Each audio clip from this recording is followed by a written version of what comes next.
Hello everyone, welcome to ND nursing coaching. आप सभी का एनडी नर्सिंग कोचिंग में हार्दिक स्वागत है।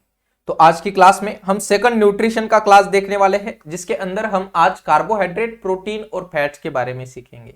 ओके, सो क्लास को स्टार्ट कर देते हैं। तो सबसे पहले सब लोग हेडिंग लगा लेंगे carbohydrate. Okay, what is carbohydrate? So carbohydrate it's most abundant energy source for our planet. हमारे प्लैनेट के अंदर एक सबसे ज्यादा most abundant energy source found होने वाला यह एक एनर्जी सोर्स है, जिसके द्वारा हमें हमारी बॉडी के अंदर ऑलमोस्ट अबाउट 50 to 60% एनर्जी जो है वो हम कार्बोहाइड्रेट से लेते हैं। तो ये एक बहुत इंपॉर्टेंट हम कह सकते हैं सोर्स है for energy for our body. Okay, और भी बॉडी हमारे बॉडी के लिए एनर्जी सोर्सेस है, जैसे कि प्रोटीन हो गया, फैट है। ओके, सो प्रोटीन से लगभग अराउंड 10 to 20% एनर्जी हम प्रोटीन से लेते हैं, और फैट से ऑलमोस्ट आप 10 to 20% हम फैट से एनर्जी कंजर्व करते हैं।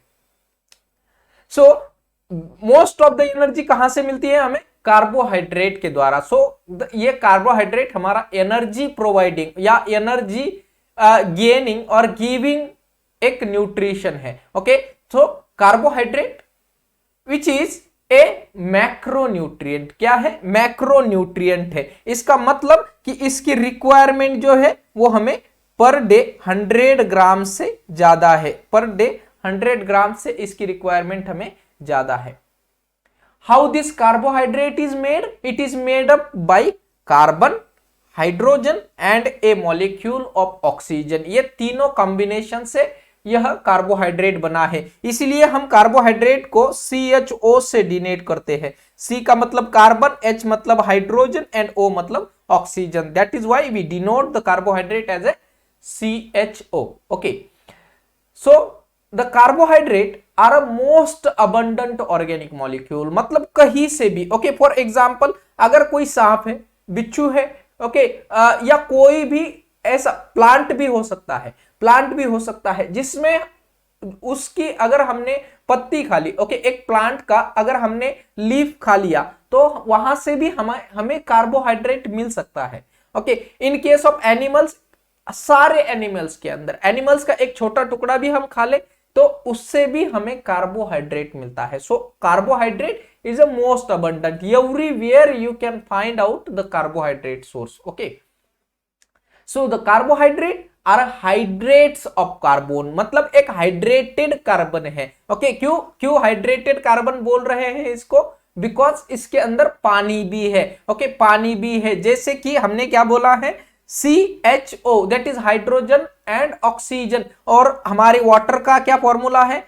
H2O। ओके, सो हाइड्रोजन भी है, ऑक्सीजन भी है, और साथ अगर कार्बन मिल जाता है तो it is a your carbohydrate. So जैसे कि अगर हम सिंपल ग्लूकोज का स्ट्रक्चर देखें तो देखिए CH2OH यहां पे आपको दिखा रहा है। यहां एक ऑक्सीजन का मॉलिक्यूल है, ये एक हाइड्रोजन का मॉलिक्यूल है, ये एक हाइड्रोक्सिल मॉलिक्यूल है। ओके, सो ऐसे इसको मिलाकर एक combination of carbon, hydrogen and oxygen की मॉलिक्यूल को मिलाकर हमारा ग्लूकोज बन रहा है।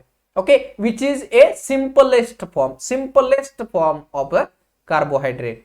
ओके, सो अब आपको इतना ही याद रखना है कि carbohydrate is made up of 3 compounds, that is carbon, hydrogen and oxygen, which is most abundant found in nature. Okay, और which gives around almost around 50 to 60% of energy need is given by the carbohydrate. Okay, तो carbohydrate में basically 3 प्रकार है। Okay, plant और animal source के लिए। देखिए, अगर हम कार्बोहाइड्रेट का फंक्शन देखें तो एज अ स्टार्च हम यह प्लांट में एनर्जी सोर्स है। ओके, इन द स्टार्च के द्वारा यह प्लांट के अंदर यह स्टोरेज फॉर्म ऑफ कार्बोहाइड्रेट है, starch. Okay, in case of animal हमारी बॉडी में कैसे स्टोर होता है कार्बोहाइड्रेट? तो हमारी बॉडी में in the form of glycogen, liver के अंदर in the form of glycogen हमारा कार्बोहाइड्रेट, जो एक्सेसिव कार्बोहाइड्रेट हम खाते हैं, जिसकी जितनी नीड है उससे ज्यादा अगर खाएंगे तो ये कार्बोहाइड्रेट क्या हो जाएंगे, ग्लाइकोजन के फॉर्म में हमारी लीवर के अंदर स्टोर होंगे। और कितना होता है, ऑलमोस्ट अराउंड 400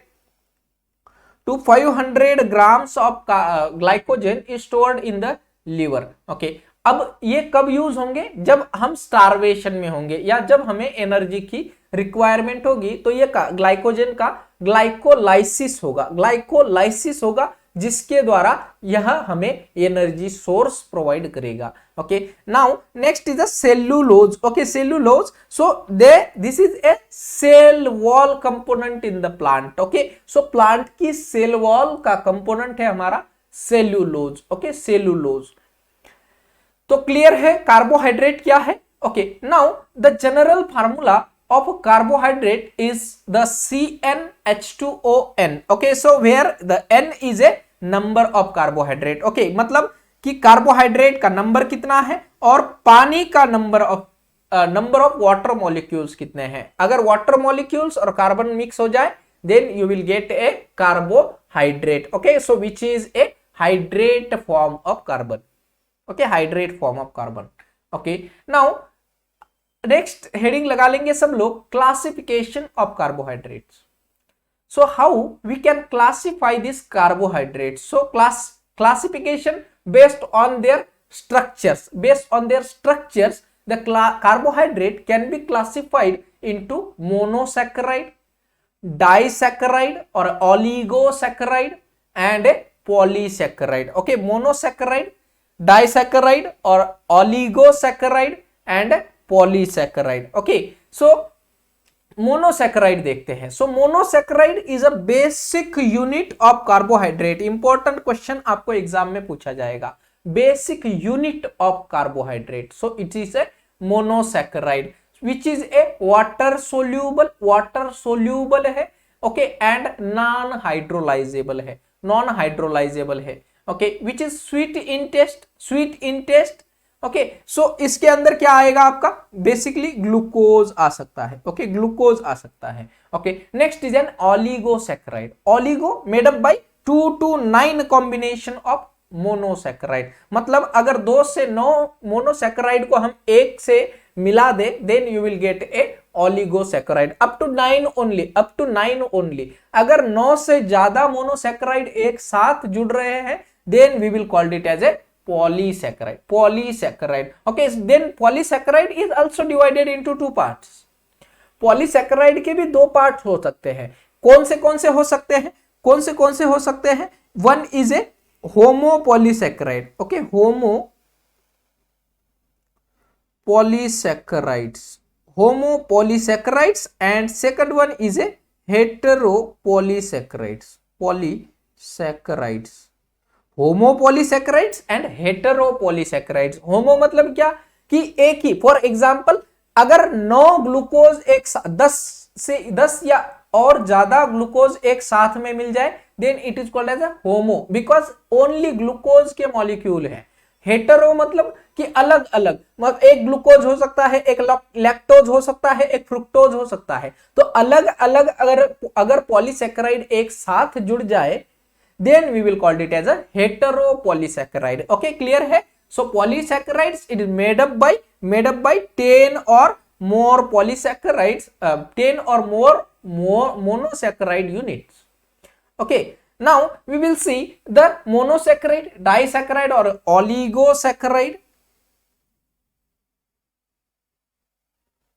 disaccharide और oligosacharide and पॉलीसैकेराइड। ओके, ये बहुत सिंपल आपको यहां पे बताया है। ओके, सो मोनोसैकेराइड जिसमें ओनली वन जो है कार्बोहाइड्रेट मॉलिक्यूल है, only 1 carbohydrate. Okay, for example that is give good flavour. Okay, जो स्वीट इन नेचर है जो हमने बोला था। Okay, so the monosaccharide gives you a good flavour. तो GGF से याद रख लेना, मोनोसैकेराइड में आता है आपका glucose, galactose and fructose.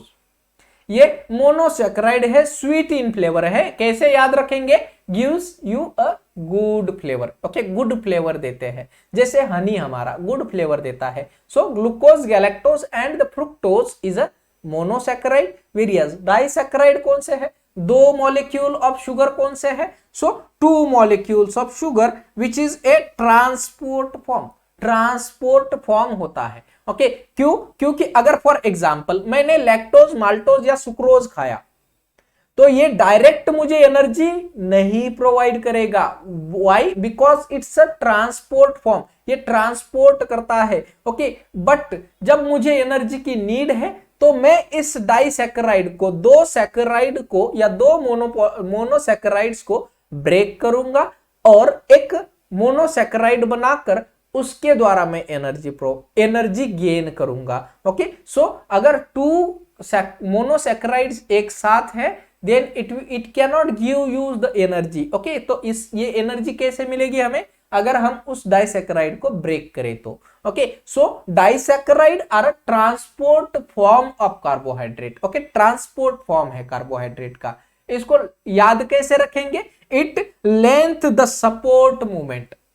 Okay ये क्या करती है, सपोर्ट मूवमेंट की लेंथ करती है। So the lactose, maltose and sucrose is a example of disaccharide. Various polysaccharide क्या है, पॉली का मतलब बहुत ज्यादा। ओके 10 और more than 10 monosaccharide unit is made by the polysaccharide. So polysaccharides are a storage form of energy. Okay storage form of energy, जैसे कि हमने इंपॉर्टेंट है हमारा glycogen which is stored in the liver in the form of polysaccharide. Okay so can get stored. Okay can get stored से याद रखेंगे polysaccharides को, cellulose, glycogen. Cellulose basically कहां पे है, प्लांट की सोर्स में। ओके प्लांट की सोर्स में। ओके ये भी प्लांट की सोर्स में है। Okay only in animal source, अगर सोर्स ऑफ कार्बोहाइड्रेट अगर पूछा जाए स्टोरेज फॉर्म में तो हमारा ग्लाइकोजन है। Okay cellulose, starch and glycogen are a storage form of carbohydrate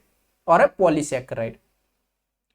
clear, सभी को क्लियर है। Okay now we will see the simple carbohydrate and a complex carbohydrate. Next classification है सिंपल और complex carbohydrate. Simple मतलब क्या, कि बहुत simple, एक या 2 कार्बोहाइड्रेट मिलाकर जो कार्बोहाइड्रेट बनता है that is a simple carbohydrate. इसका मतलब क्या, फॉर एग्जांपल लेते हैं sucrose. Okay for example sucrose, तो सुक्रोज किससे मिला है, एक तो ग्लूकोज मॉलिक्यूल, एक फ्रुक्टोज का मॉलिक्यूल, ये दोनों मिलाकर बनता है हमारा सुक्रोज। ओके वेरियस अगर लैक्टोज की बात करें तो एक ग्लूकोज एक गैलेक्टोज मिलाकर क्या बनेगा, हमारा लैक्टोज बनेगा। ओके लैक्टोज बनेगा। माल्टोज अगर देखें तो glucose plus glucose, glucose plus glucose बन रहा है हमारा माल्टोज, माल्टोज। ओके तो ये एक सिंगल मॉलिक्यूल या फिर 2 कॉम्बिनेशन ऑफ मॉलिक्यूल जब मिलाकर कार्बोहाइड्रेट के या मोनोसैकेराइड के मॉलिक्यूल मिलाकर जो कार्बोहाइड्रेट बनता है that is a simple carbohydrate. Okay which can easily break. Okay simple क्यों बोल रहे हैं, because it can be easily break. Okay इसको इजीली ब्रेक कर कर हम एनर्जी गेन कर सकते हैं। Whereas a complex carbohydrate, complex मतलब कि जिसमें पॉलीसैकेराइड है, 10 और मोर देन 10 मोनोसैकेराइड्स के यूनिट्स जिसमें जुड़े हुए हैं, जैसे कि ए स्टार्च है हमारा। Okay starch that is amylose, glycogen, amylopectin, soluble fibre and insoluble fibre, ये हमारे पॉलीसैकेराइड्स है जिसमें 10 या 10 से ज्यादा मोनोसैकेराइड्स के यूनिट हमारे अटैच्ड है। Okay and it is not easily breakable.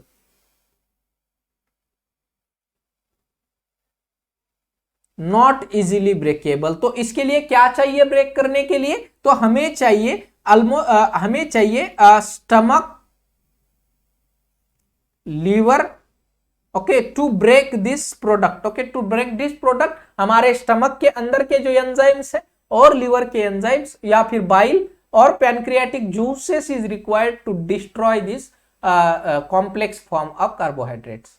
Clear है, क्लियर है। Okay now due to deficiency of a particular carbohydrate, जैसे कि गैलेक्टोकाइनेज, गैलेक्टोकाइनेज या फिर glucose 1 phosphate dihydryl transferase, the condition will be called it as a galactosemia। Okay galactosemia, इसके अंदर कोई भी गैलेक्टोज या ग्लूकोज कंटेनिंग प्रोडक्ट अगर है तो which is not able to destroy. Okay, जो ग्लूकोज का डाइजेशन करने के लिए एंजाइम की रिक्वायरमेंट है, उस एंजाइम की कमी होना, अगर बॉडी में कमी है, that is galactose 1 phosphate dihydryl transferase, ये जो एंजाइम है अगर ये हमारी बॉडी में नहीं है, the condition will be called it as galactosemia. और पेशेंट जो है कोई भी मिल्क और जो कोई भी कार्बोहाइड्रेट प्रोडक्ट है वो इजीली डाइजेस्ट नहीं कर पाएगा। ओके, तो ऐसी कंडीशन को बोलते हैं हम गैलेक्टोसीमिया। नेक्स्ट इज लैक्टोज का कंटेंट अलग अलग होता है। ओके, तो lactose 7.4% lactose present in the human milk which is more in number. Okay, and 4% of lactose is present in the cows and buffalo milk. Okay, next the lactometer. Lactometer test करते हैं हम, lactometer test करते हैं to detect the specific gravity of the milk. Important question आपको exam में पूछा जा सकता है। Okay, to check the specific gravity of milk which test is done, तो हमारी लैक्टोमर टेस्ट करते हैं। कौन सी? Lactometer test. Okay, next we will see a oligosaccharides. Oligosaccharides मतलब कि 3 या उस 9 तक, ओके 3 से 9 तक अगर कोई मोनोसैकेराइड हम जोड़ रहे हैं, then we will called it as a oligosaccharide. पहले हमने मोनो और डाइसैकेराइड देखा, अब हम ओलिगोसैकेराइड देखेंगे। इसका मतलब 3 से 9 मोनोसैकेराइड्स जब जुड़ते हैं, 3 से 9 मोनोसैकेराइड जब जुड़ते हैं, then we will call it as an oligosaccharide. अगर 9 से ज्यादा है, 10 है, then we will call it as a polysaccharide. Okay, now this is made up by combination of 3 or more monosaccharides. For example, raffinose. So raffinose कैसे बना है? Which is a glucose, galactose and fructose से मिलाकर raffinose बनता है। maltotrilose. Okay, maltotrilose मतलब ट्राइलोज, try मतलब 3, okay, और माल्टो मतलब ग्लूकोज, सो 3 ग्लूकोज मिलाकर आपका माल्टोट्राइलोज बन रहा है। ओके, टेट्रासैकेराइड, टेट्रा मतलब 4, टेट्रा मतलब 4, so it is a combination of 4 monosaccharide, is called as a टेट्रासैकेराइड।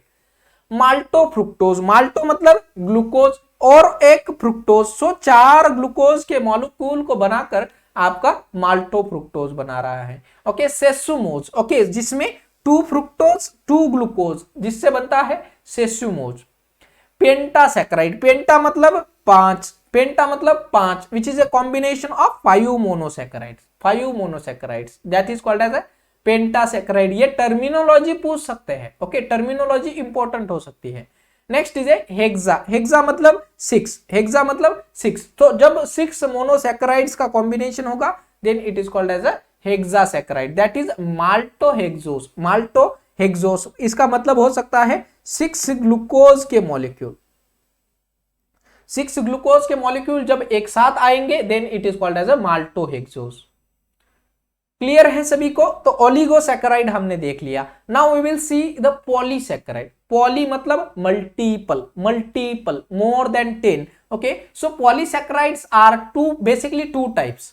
Okay, कौन से 2 टाइप्स? दैट इज होमोपॉलीसैकेराइड, जो मैंने आपको बताया था कि 10 मोनोसैकेराइड एक ही जाति के हो, एक ही जाति के हो, जैसे 10 ग्लूकोज है, या अगर 10 ग्लूकोज नहीं है, ओके, अगर 1 ग्लूकोज 2 फ्रुक्टोज 3 माल्टोज या 3 सुक्रोज अगर है, then we will call it as a hetero, एक जाति के नहीं है, बट मोर देन 10 है, बट मोर देन 10 है, then we will call it as a heteropolysaccharide, heteropolysaccharide. Okay, so homopolysaccharide में कौन सा आता है आपका? 10 और मोर देन 10 मोनोसैकेराइड्स यहां पे जुड़ रहे हैं। Okay, so our human liver stores up about 400 to 500 grams of glycogen. Okay, glycogen is made up by combination of glucose molecule. Okay, for example, ये ग्लूकोज, फिर से ग्लूकोज, ऐसे ग्लूकोज के मॉलिक्यूल को कॉम्बिनेशन बनाकर हमारा ग्लाइकोजेन बनता है। ओके, ऐसे ग्लूकोज की मॉलिक्यूल का कॉम्बिनेशन बनाकर हमारा एक ग्लाइकोजेन बनता है। Okay, and which is storage form of energy, and this we can break this glycogen. Okay, इस ग्लाइकोजेन को जब हम ब्रेक करेंगे तो एक एक छोटा छोटा ग्लूकोज हमें मिलता रहेगा, और ये जो बेसिक स्ट्रक्चर है ग्लूकोज का, इसके द्वारा हम एनर्जी गेन कर सकते हैं। ओके, जिसके लिए यूरिया साइकिल सीखना बहुत इंपॉर्टेंट है, यूरिया साइकिल भी आज सीख लेंगे। Okay, so glycogen is a forming, okay, glycogen forming hormone कौन सा है, तो glucagon, various glycogen destroying hormone हमारा इंसुलिन है। ओके, ये भी याद रख लेना है। Glycogen is a storage form of energy for the human and animals. Okay, क्या है ग्लाइकोजन, एक स्टोरेज फॉर्म ऑफ एनर्जी है हमारे लिए। ओके, और प्लांट में कौन है, प्लांट में कौन है, स्टार्च और सेलुलोज एक स्टोरेज फॉर्म है। ओके, क्लियर है। Okay, next is N inulin. Inulin क्या है, which is found in the plants made up bye combination of fructose molecule. Okay, so fructose के मॉलिक्यूल बनाकर मिलता है हमारे इनुलिन, और यही इनुलिन हम जीएफआर असेसमेंट में यूज करते हैं। ये इंपॉर्टेंट क्वेश्चन पूछा गया है, प्रीवियस ईयर का क्वेश्चन है। Inulin is use for the GFR assessment और क्रिएटिन क्लियरिंग टेस्ट में हम इनुलिन को टेस्ट करते हैं। Next is cellulose which is non digestible and prevent the constipation. Okay, अगर पेशेंट में कॉन्स्टिपेशन है तो हम हाई फाइबर डाइट बोलते हैं, हाई फाइबर डाइट बोलते हैं। तो हाई फाइबर डाइट में क्या है, which is basically A polysaccharide. High fibre is nothing but A polysaccharide, okay, combination of A complex carbohydrate, okay, which is not easily digestible. Okay, तो ये क्या करेगा, एक लूज स्टूल फॉर्म करेगा। Okay, और कॉन्स्टिपेशन को प्रिवेंट करेगा। Starch is a storage form of energy in the plants. Okay, plants के अंदर एक storage form of energy starch है। ओके, और starch is made up by almost about 250 to 1000 molecules of monosaccharides। Monosaccharides के 250 से 1000 molecules को बनाकर एक स्टार्च बनता है। तो अगर हम स्टार्च खाते हैं, we will not able to digest the starch. Okay, और it is not easily digestible. Digest अगर करेंगे तो हम सिंपल फॉर्म में उसको इतना नहीं ला पाएंगे। ओके, नेक्स्ट इज द डेक्स्ट्रीन, जो इंजेक्शन डेक्सट्रोज हम प्रोवाइड करते हैं पेशेंट को। सो डेक्स्ट्रीन क्या है, तो it is A breakdown of glucose. एक ग्लूकोज को भी जब ब्रेकडाउन करेंगे तब जो प्रोडक्ट बन रहा है that is a dextrin which is made up by 25 to 100 grams 100 molecules of glucose. Okay, and it is a easily digestible, and we can get the energy instantly with the help of dextrose or a dextrine. Okay, clear है सभी को, सबको clear है। Okay, now we will see the heteropolysaccharides।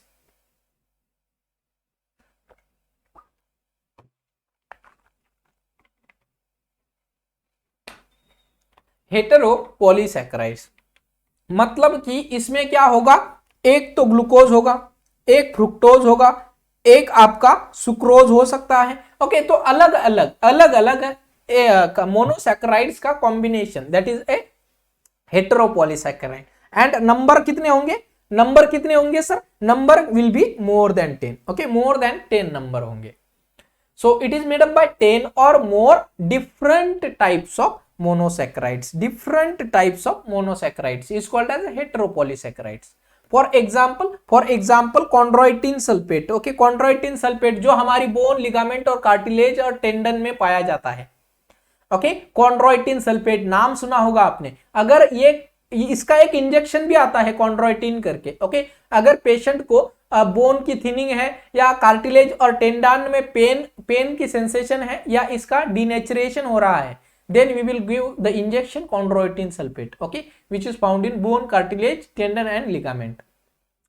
next is a hyaluronic acid। hyaluronic acid जो हमारी synovial fluid में most abundantly पाया जाता है। okay, it is help in the formation of prostaglandin। prostaglandin की formation को help करता है, which is present in the outer layer of the ovum and also found in the synovial joint and provide as a lubrication and shock absorb.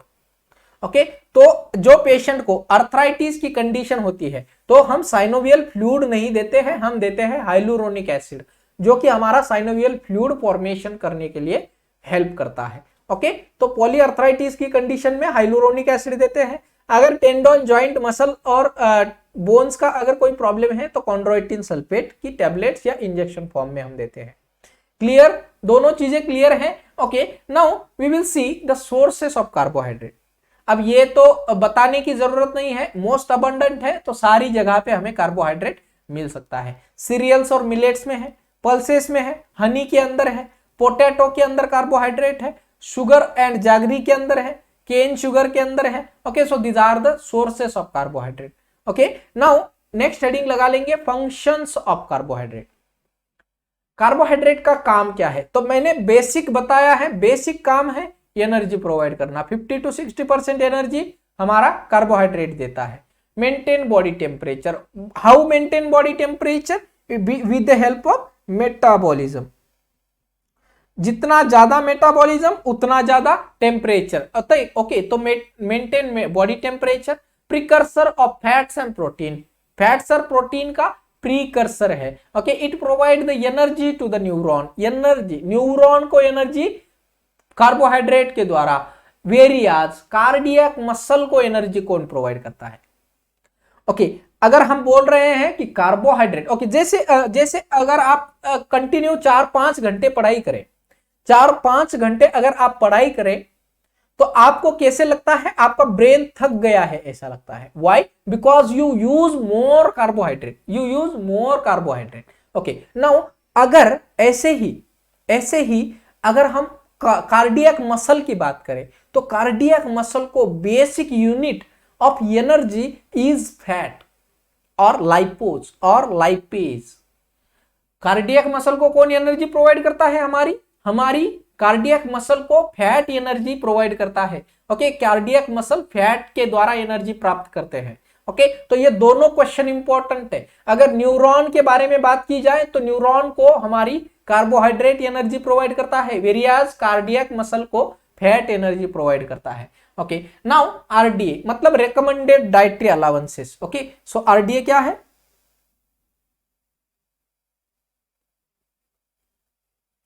Recommended dietary allowances मतलब एक दिन में कितनी इसकी जरूरत है। ओके, तो for almost about 60 to 70% of total energy requirement हमारी कार्बोहाइड्रेट के द्वारा होती है।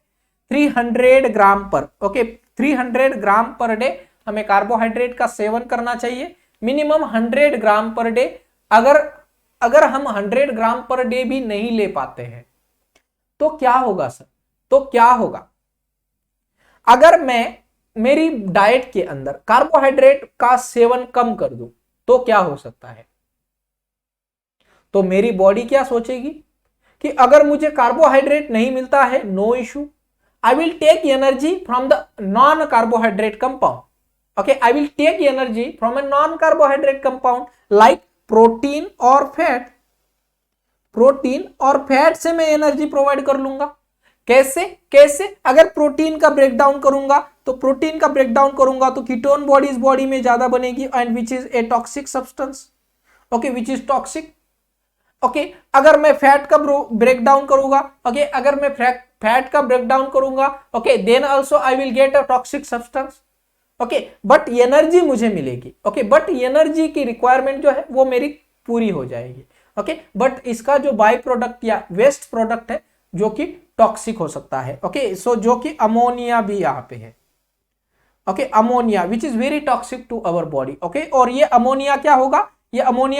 यूरिया की फॉर्म में हमारी यूरिन के द्वारा एक्सक्रीट किया जाएगा and this cycle is called as a urea cycle. क्या कहते हैं इसको? Urea cycle. जो अमोनिया को यूरिन के द्वारा एक्सक्रीट करने वाली साइकिल को यूरिया साइकिल कहते हैं, जो कि आगे हम देखने वाले हैं। Okay, so basically 100 grams of carbohydrate हमें पर डे लेना ही चाहिए। ओके, 100 ग्राम ऑफ कार्बोहाइड्रेट हमें रिक्वायर्ड है। ओके, अगर इससे कम ले रहे हैं तो हमारी बॉडी कीटोन बॉडीज को बढ़ाएगी, जो कि एक टॉक्सिक सब्सटेंस हो सकता है। Next, excessive intake of carbohydrate. अगर ज्यादा कार्बोहाइड्रेट खाएंगे ओबेसिटी होगा, डेंटल डिके होगा, टूथ कैविटी फॉर्मेशन हो सकता है, डेंटल कैरीज, टूथ का डिस्ट्रक्शन हो सकता है।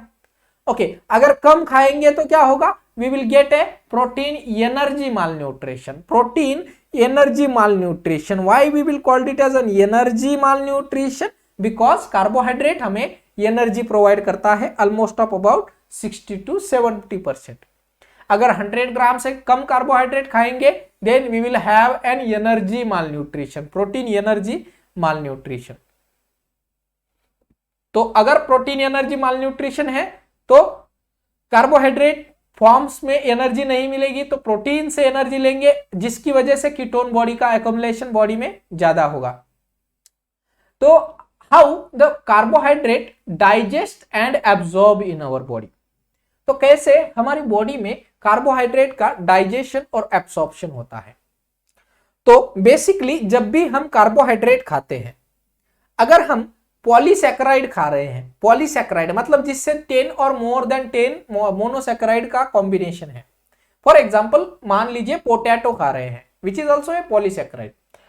तो पोटैटो जब खाएंगे, जब हम माउथ के अंदर उसको च्यू करेंगे then this polysaccharide will be convert into the disaccharide, this polysaccharide will convert into the disaccharide जब हम उसको च्यू करते हैं। तो जब in the process of chewing we are actually break down, this is a physical breakdown, okay, so physical breakdown है, physical breakdown of complex form of carbohydrate. So okay, तो जब पॉलीसैकेराइड खाएंगे तो जब चीविंग करेंगे तो क्या बनेगा हमारा डाइसैकेराइड, ओके। और इसमें मिलेगा हमारा अमाइलेज एंजाइम। अमाइलेज एंजाइम जो हमारी ये पैरोटिड ग्लैंड है, ये सिलेवरी ग्लैंड है, इनके द्वारा सिक्रेट होता है। कौन सा?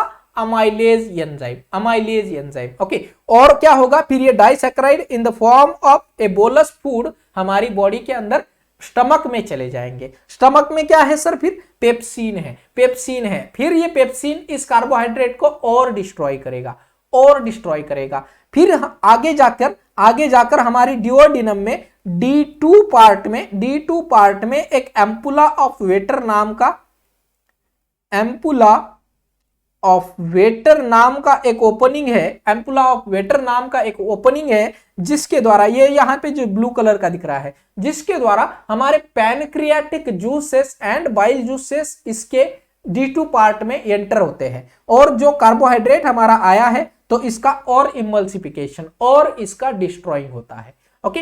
And then it will be convert in the simplest form, okay. ये क्या होगा फिर? सिंपलेस्ट फॉर्म में, मोनोसैकेराइड की फॉर्म में तैयार हो जाएगा। और ये मोनोसैकेराइड जैसे कि ग्लूकोज है, ओके, जैसे कि ग्लूकोज, फ्रुक्टोज और माल्टोज हमने देखा था, ओके। गिव्स गुड फ्लेवर जो हमने देखा था, glucose, galactose and fructose, okay. Glucose, galactose and fructose ये क्या है? मोनोसैकेराइड है। तो इनके फॉर्म में यह कन्वर्ट हो जाएगा और इनके द्वारा हमें क्या मिलेगा सर? एटीपी मिलेगा। क्या मिलेगा?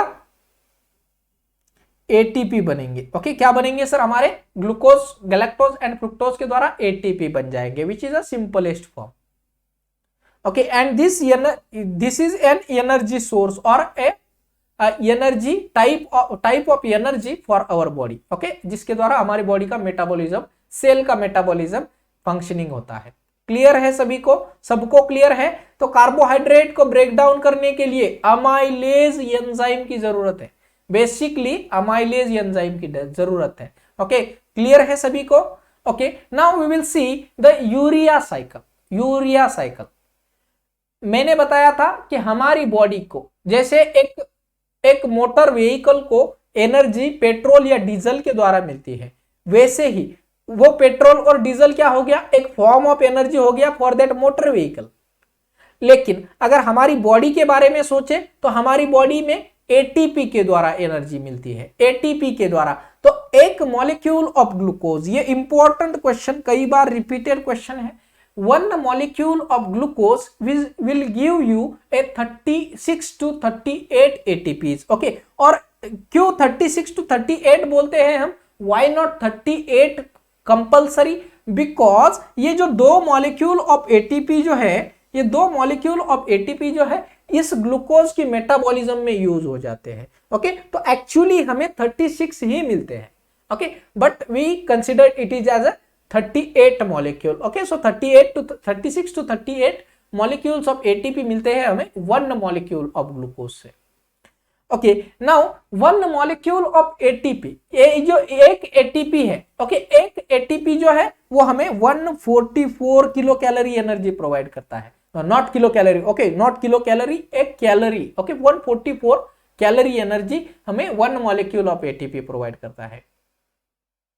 ओके, अब आपको इसका कैलकुलेशन करना है कि ये जो एक ग्लूकोज है, एक ग्लूकोज मॉलिक्यूल जो है वो कितनी कैलोरी एनर्जी प्रोवाइड करेगा, एक ग्लूकोज मॉलिक्यूल कितनी कैलोरी एनर्जी प्रोवाइड करेगा, इसका आपको आंसर फाइंड आउट करना है। ओके, जैसे एक एटीपी 144 कैलोरी एनर्जी प्रोवाइड कर रहा है, एक ग्लूकोज मॉलिक्यूल 38 एटीपी दे रहा है, 38 इंटू 144, इस जितना आंसर आएगा उतना आपका एक glucose molecule calorie energy provide करेगा। क्लियर है सभी को? क्लियर है? ओके, नाउ नेक्स्ट हेडिंग लगा लेंगे यूरिया और ऑर्निथिन साइकिल, यूरिया साइकिल और ऑर्निथिन साइकिल। तो यूरिया साइकिल और ऑर्निथिन साइकिल बेसिकली क्या है पहले समझ लीजिए। जो मैंने बोला था कि जब हमारी बॉडी के अंदर मेटाबॉलिज्म होता है तो जो byproduct as an ammonia बनता है, जो byproduct as an ammonia बनता है, ओके, और वेस्ट नाइट्रोजन बनता है, okay, which is toxic in nature, toxic in nature and non excretable, okay, non excretable by the body, कि इसको हम बॉडी में, बॉडी के द्वारा डायरेक्ट एक्सक्रीट नहीं कर सकते। तो कैसे एक्सक्रीट करें इसको? तो इसको एक्सक्रीशन हम यूरिया के फॉर्म में करते हैं, यूरिया के फॉर्म में करते हैं in the from the urine और the faeces, from the urine और द फीसेस। कैसे होता है, कैसे होता है? That is your urea cycle, that is your urea cycle. Okay, अब समझ लेना, आपने एक प्रोटीन खाया, प्रोटीन का एंड प्रोडक्ट बना आपका, एंड प्रोडक्ट बना आपका अमोनिया, या वेस्ट प्रोडक्ट बना आपका अमोनिया। अब ये अमोनिया हमारी ब्लड के अंदर मिक्स हो गया, ब्लड के अंदर मिक्स हो गया, ब्लड में, और हमारा CO2 भी इस अमोनिया के साथ मिक्स हो गया with the help of enzyme carbamoyl phosphate synthetase. Okay, carbamoyl phosphate synthetase के द्वारा ये अमोनिया और कार्बन डाइऑक्साइड जब मिक्स होता है तो आपका एक कंपाउंड बनता है, that is a carbamoyl phosphate. Carbamoyl phosphate, basically एक सिंपल चीज याद रख लेना कि हम अमोनिया को यूरिया में कन्वर्ट कर रहे हैं, यही चीज हम कैसे कन्वर्ट होती है उसके बारे में देख रहे हैं। Okay, now we get an carbamoyl phosphate group. Okay, ये carbamoyl phosphate converts into the citrulline with the help of ornithine carbamyl phosphate carbamyl transferase enzyme.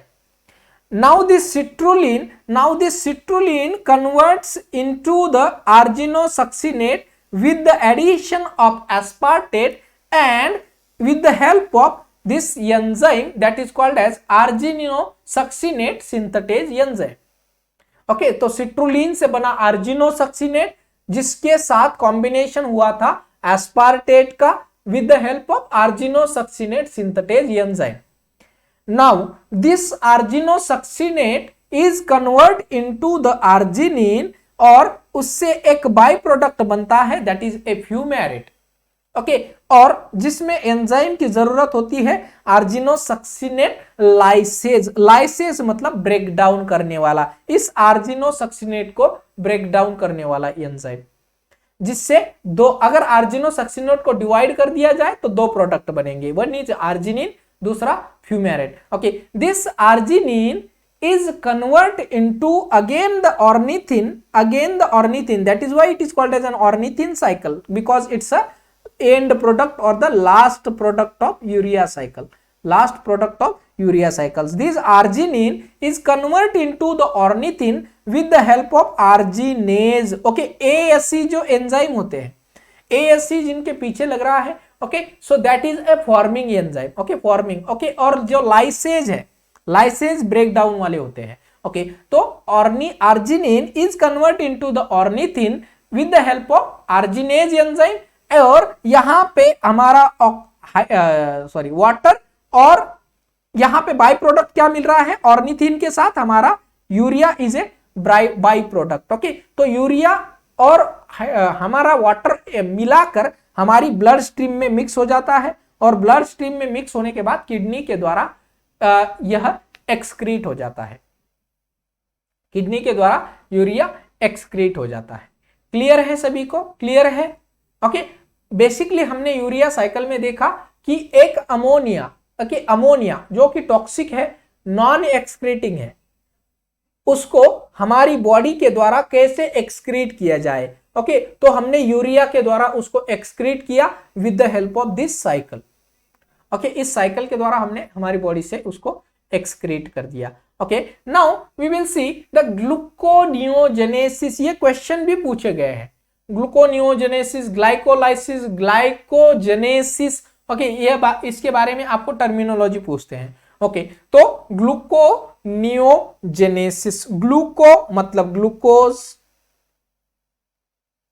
Neo मतलब non carbohydrate, non carbohydrate, genesis मतलब formation, formation मतलब क्या हो गया कि glucose का formation from the non carbohydrate source. Okay, formation of glucose from the non carbohydrate source. तो कौन से है? या तो प्रोटीन हो सकता है या फैट हो सकता है। ओके, नेक्स्ट इज ग्लाइकोलाइसिस क्या है फिर?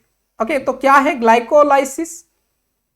So glycolysis is nothing but formation of glucose from the glycogen. Okay, formation of glucose from glycogen is called as a glycolysis. Glycogen का lysis करना, break down करना. Okay, that is a glycolysis. Next is glycogenolysis. Next is glycolysis. Glycolysis that is an EMP cycle और a citric acid cycle और हम TCA cycle इसको कहते हैं, glycolysis को। ओके, मतलब कि हम ग्लूकोज का ब्रेकडाउन करके एटीपी फॉर्म करते हैं। कितने एटीपी? 2 एटीपी बनते हैं। ओके, 2 एटीपी बनते हैं। अगर क्वेश्चन पूछा जाए टीसीए साइकिल में कितने कितने एटीपी मिल रहे हैं, तो 2 एटीपी मिल रहे हैं। ओके, और टीसीए साइकिल को ही अलग नाम दिया जाता है, glycolysis cycle, EMP cycle, citric acid cycle. But basically हमें ये इसकी रिक्वायरमेंट ज्यादा नहीं है। ओके, नाउ नेक्स्ट हेडिंग लगा लेंगे सब लोग। अभी हमने कार्बोहाइड्रेट देखा, अब हम देखेंगे lipids. Lipids is nothing but a fat. Okay, nothing but a fat. Okay, so lipids are a, lipid is a Greek word which is it means a lipose, means a fat. Okay, so lipid is a Greek word. Serum lipid level कितनी है? 400 to 600 milligram पर decilitre हमारी serum की lipid level है। Okay, important question आपको exam में पूछा जाएगा। Okay, next, lipid constitute of 10 to 15% of our total body weight. अगर मेरा वेट 60 kg है तो 60 kg का जो 15% है वो हमारा लिपिड का कंस्टिट्यूट है। ओके, और 10 to 20% of energy is obtained from the lipid. 60 to 70% carbohydrate के द्वारा, 10 to 20% प्रोटीन के द्वारा, 10 to 20% फैट के द्वारा। तो ऐसे टोटल मिलाकर 100% एनर्जी बनती है। Okay, fatty acid are the main energy source of cardiac muscle. ये इंपॉर्टेंट क्वेश्चन मैंने आपको बताया था। ओके, न्यूरॉन, न्यूरॉन को कार्बोहाइड्रेट दे रहा है, कार्डियक मसल को कौन दे रहा है? सब फैटी एसिड दे रहे हैं। Fatty acids nothing but A basic structure. Okay, जैसे प्रोटीन का बेसिक स्ट्रक्चर क्या है? प्रोटीन का बेसिक स्ट्रक्चर क्या है? तो हमारा अमीनो एसिड है। तो ऐसे ही लिपिड का बेसिक स्ट्रक्चर क्या है? तो fatty acid. Fatty acid is the basic structure of the lipid. तो lipid provide energy during the resting condition. Okay, जब रेस्टिंग कंडीशन है तब हमारी लिपिड एनर्जी प्रोवाइड करता है।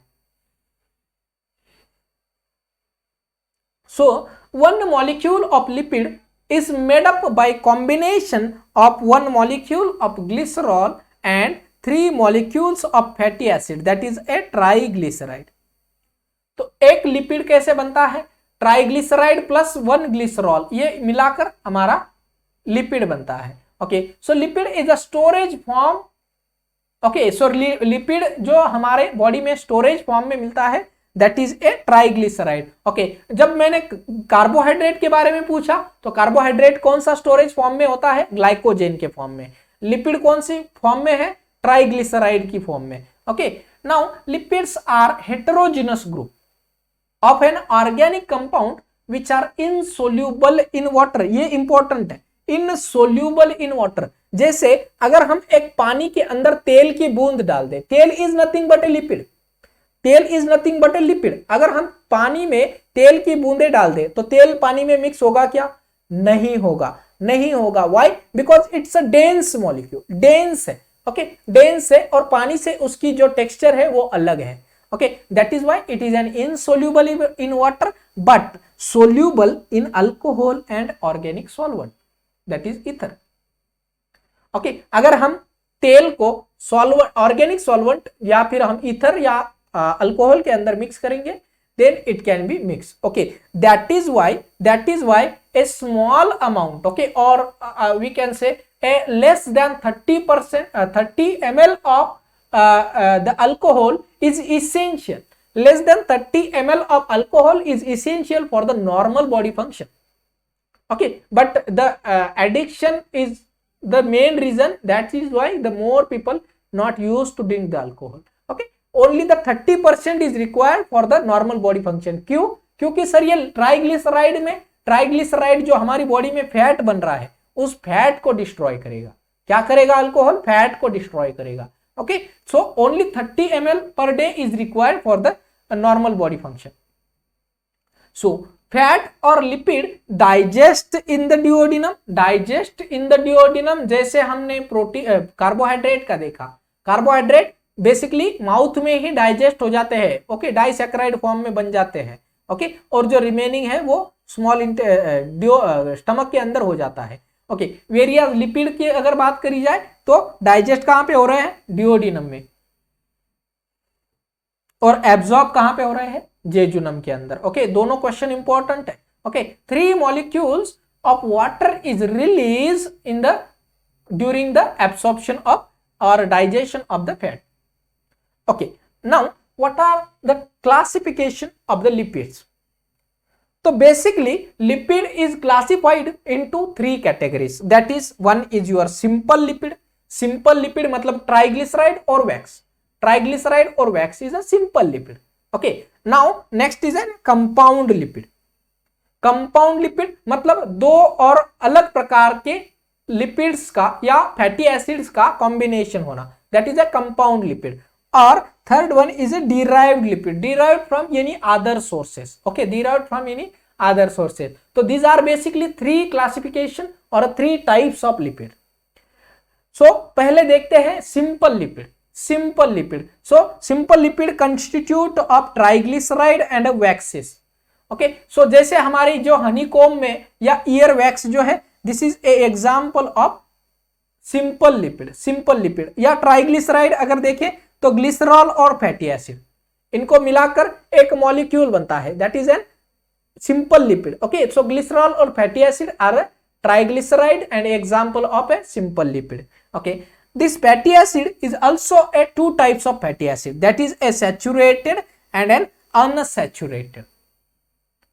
सो सैचुरेटेड फैटी एसिड कौन सा है? पाल्मिटिक एसिड और stearic acid, okay, and unsaturated fatty acid, that is an unsaturated fatty acid is of 2 types, जैसे कि मुफा और पुफा, मुफा और पुफा, ये नाम सुने होंगे आपने। what is मुफा and what is पुफा? that is monosaturated mono unsaturated fatty acid and poly unsaturated fatty acid.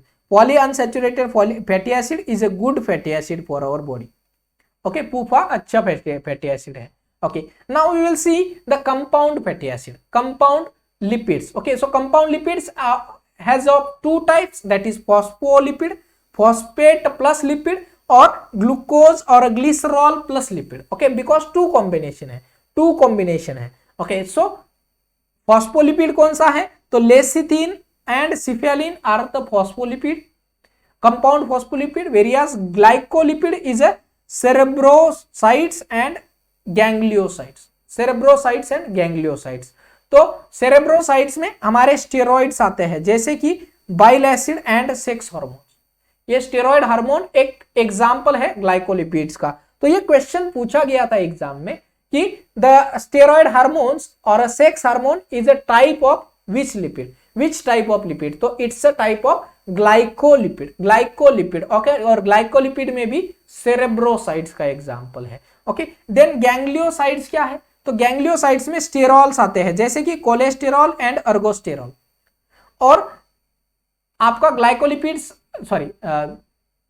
Sorry ये डिराइव्ड लिपिड के एग्जांपल्स है। ओके, डिराइव्ड लिपिड जिसमें आपका स्टेरॉल और कैरोटिनॉइड्स आते हैं, स्टेरॉल एंड कैरोटिनॉइड्स आते हैं। This is example of derived lipid. Okay, so please make the change. Clear है। अब लिपिड का स्ट्रक्चर कैसे है, लिपिड का कैसे स्ट्रक्चर है, तो देखिए लिपिड में बेसिकली तीन कंपोनेंट है। This is a head of the lipid, this is a neck and this is a shaft or a chain। तो देखिए हेड पार्ट में एक पोलर ग्रुप होता है। ओके, नेक में आपका फॉस्फेट का कंपाउंड है एंड अ चेन के अंदर एक फैटी एसिड की चेन है। ओके, जैसे ग्लिसरॉल है। ओके, तो ग्लिसरॉल की चेन है। तो हेड, नेक एंड शाफ्ट और चेन ये तीन कंपोनेंट है लिपिड के। Now we will see the digestion and absorption of lipid. तो मैंने बताया था आपको डाइजेशन बेसिकली डिओडिनम के अंदर, स्मॉल इंटेस्टाइन के D2 पार्ट से स्टार्ट हो जाता है, और एब्सॉर्प्शन जो है, ओके, एब्सॉर्प्शन जो है हमारा जेजुनम में होता है। ओके, जेजुनम में एब्सॉर्प्शन होता है। Okay, now emulsification of lipid. Okay, what is emulsification? Emulsification is nothing but a large molecule of the lipid is converted into the small oil droplet, okay, or a small droplet with the help of bile salt। okay, bile salt के द्वारा उसका emulsification होता है, क्योंकि हमने क्या बोला है कि lipid is not a water soluble but lipid is an ether or an alcohol or organic solvent soluble है। तो bile is nothing but an organic solvent। तो लिपिड क्या करता है, इमल्सिफिकेशन में क्या होता है, बेसिकली ये लिपिड के साथ हमारा बाइल मिक्स हो जाता है, जिसके द्वारा ये बाइल क्या करता है, इस लिपिड को छोटी छोटी फॉर्म में कन्वर्ट कर देता है। Okay, that is called as an emulsification. Now fatty acids is nothing but a carboxyl group and a hydrocarbon chain. Okay, क्या है फैटी एसिड? एक हाइड्रोकार्बन की चेन है।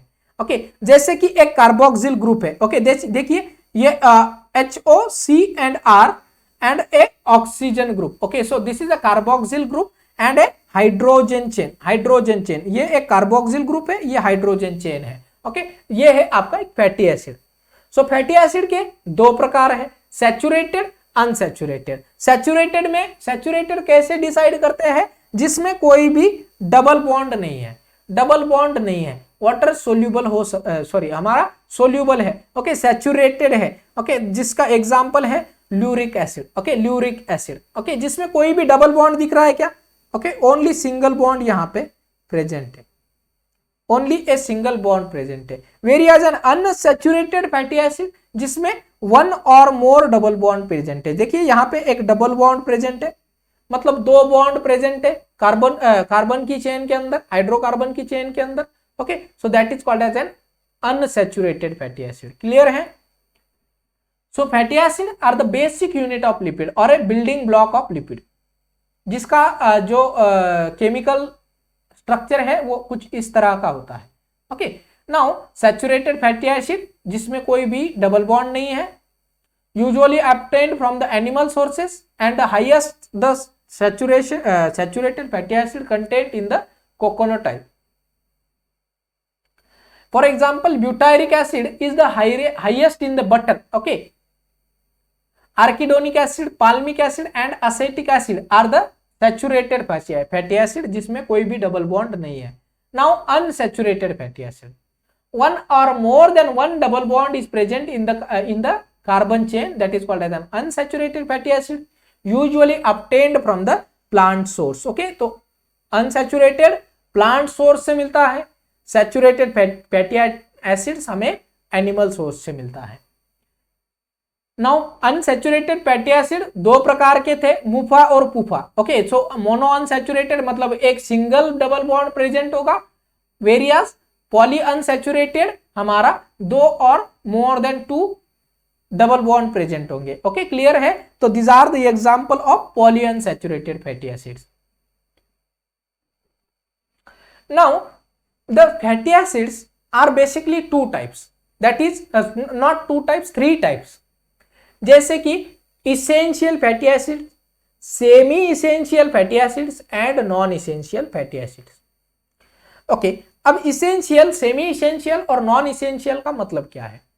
इसेंशियल मतलब कि जो हमारी फैटी एसिड्स जो हमारी बॉडी नहीं बना सकती, जो हमें डाइट के द्वारा लेने पड़ते हैं, that is essential. Semi essential क्या है?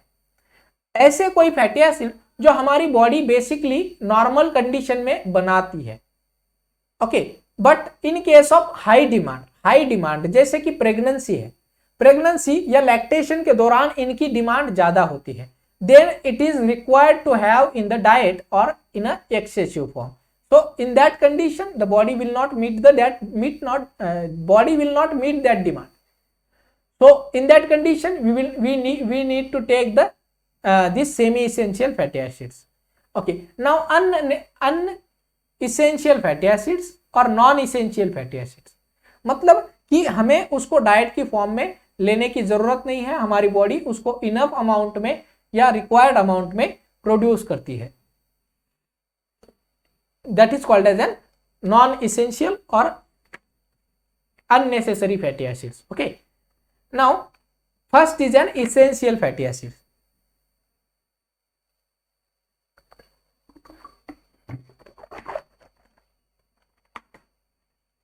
So essential fatty acids are not synthesized by the body, and they should be required to have supplied in the diet. They are basically chemically polyunsaturated fatty acids, that is a PUFA. Okay, ये PUFA है, हमें diet से लेनी है। For example palmonic acid, arachidonic acid, linoleic and linolenic acid. Okay, now the essential fatty sources of essential fatty acids. So animal sources, that is visible fat, or a plant sources is a invisible fat is the sources of fatty acids. Clear है सभी को? Clear है? Okay, now we will see the functions of fatty acids. क्या काम करते हैं fatty acids? तो it is a concentrated source of energy. Okay, क्यों? Because 1 gram of carbohydrate provide 4 kilocalorie, whereas 1 gram of protein provide 4 kilocalorie. अब concentrated क्यों बोल रहे हैं? Because 1 gram of fat provide us the 9 kilocalorie energy, more than double, because that is why it is called as a concentrated form of energy for our body.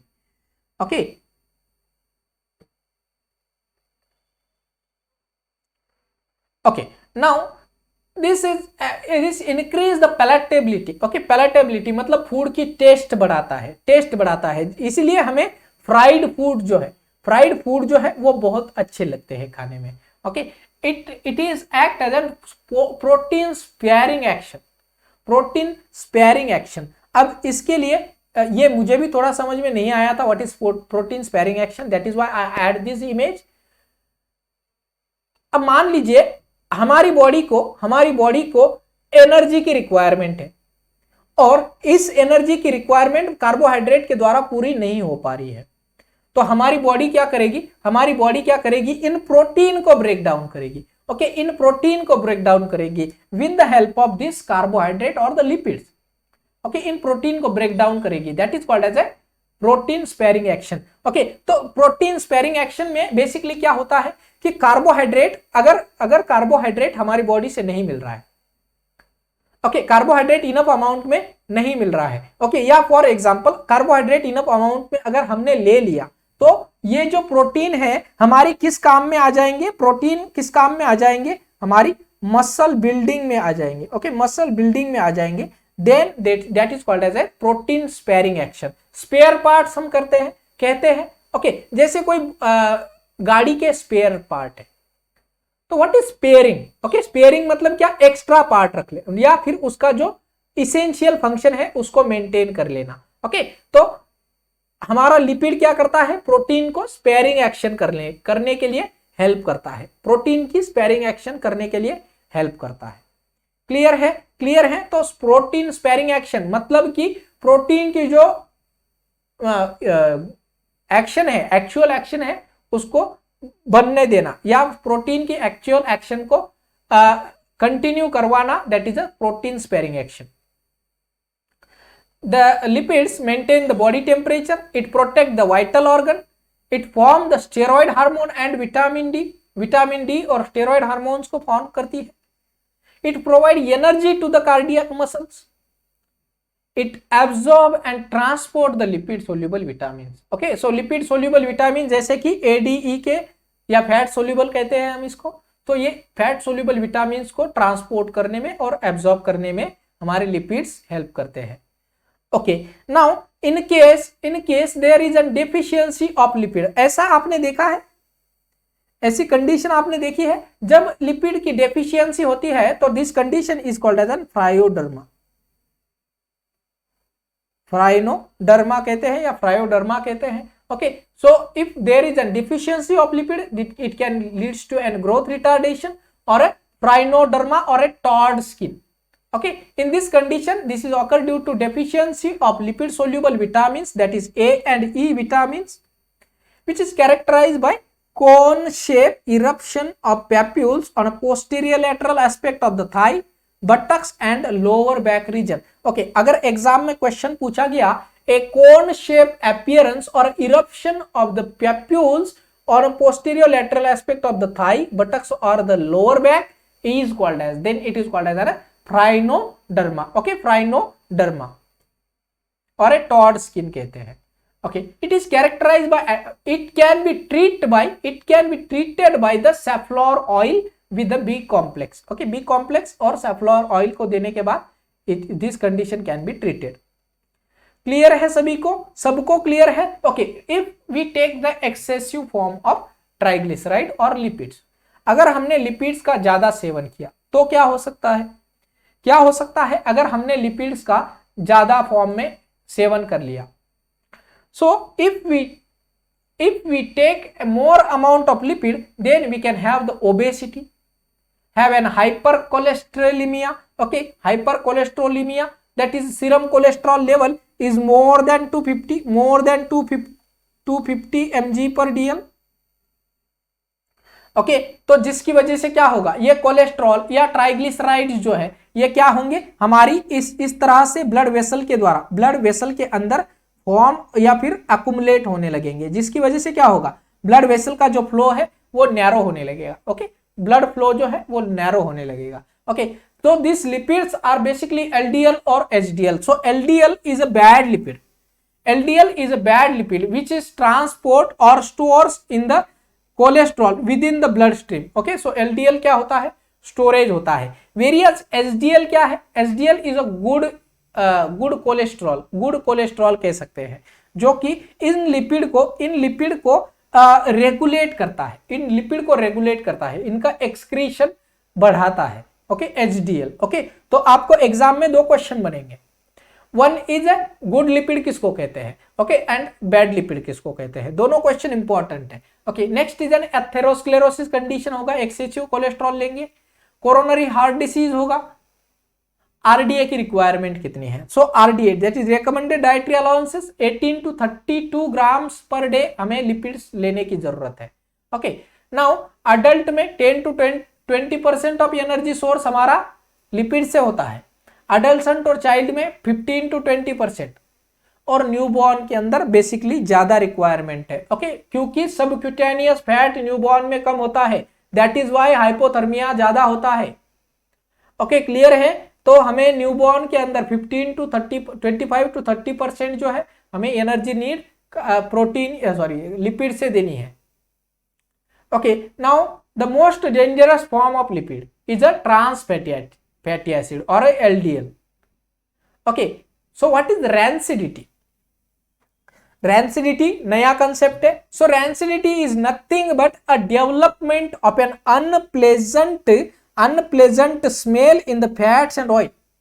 Okay, कभी आपने ऐसा देखा है कि एक बार जो बॉईल किया हुआ ऑयल है उसको बार बार यूज करते हैं होटल में जो खाना बनाते हैं, तो इससे क्या होता है, इसकी रैंसिडिटी बढ़ती है, जिसके which is are often accompanied by changes in their structure.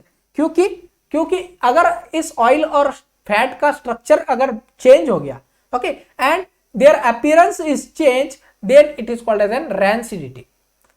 अगर हम एक ही ऑयल बार बार उसको बॉईल करके उसमें बार बार कुछ चीजें फ्राई कर रहे हैं, then the condition will be called as rancidity. Rancidity दो प्रकार की होती है, one is an hydrolytic rancidity, one is an oxidative rancidity. जैसे कि एक टमाटर को आपने बहुत दिन तक ऐसे ही रख दिया, इससे क्या होगा, rancidity, that is hydrolytic rancidity की होगी, इसमें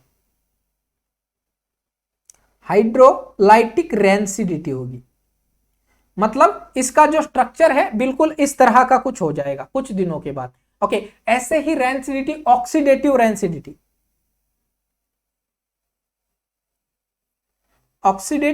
रैंसिडिटी, इसका मतलब क्या है कि ऑक्सीडेटिव रैंसिडिटी में क्या होता है कि अगर इस लिपिड का स्ट्रक्चर चेंज हो गया तो हमारी बॉडी में फ्री रेडिकल्स बढ़ेंगे। फ्री रेडिकल्स क्या होते हैं, एक केमिकल मॉलिक्यूल और इलेक्ट्रॉन मॉलिक्यूल होते हैं जो कि हमारी सेल को डिस्ट्रॉय करते हैं।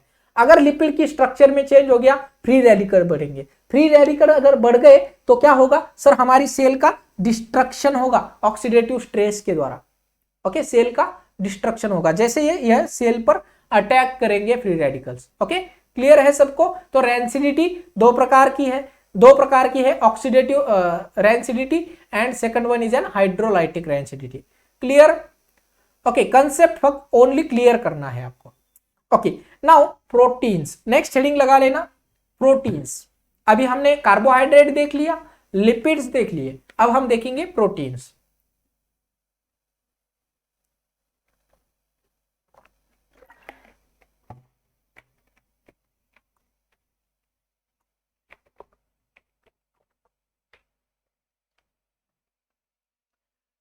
सो क्या है प्रोटीन्स? सो प्रोटीन्स हमारी बॉडी बिल्डिंग में काम आते हैं, which is not basically a energy source, energy बहुत कम मिलती है, बट बॉडी बिल्डिंग होती है, okay. So the word protein is derived from a Latin word that is a proteios, okay. Proteios मतलब which means a nutrient which is in a prime importance, सबसे ज्यादा importance होने वाला जो nutrient है that is called as a proteins, okay. उसका मतलब ही वही है, ओके। A prime important nutrient is called as a protein.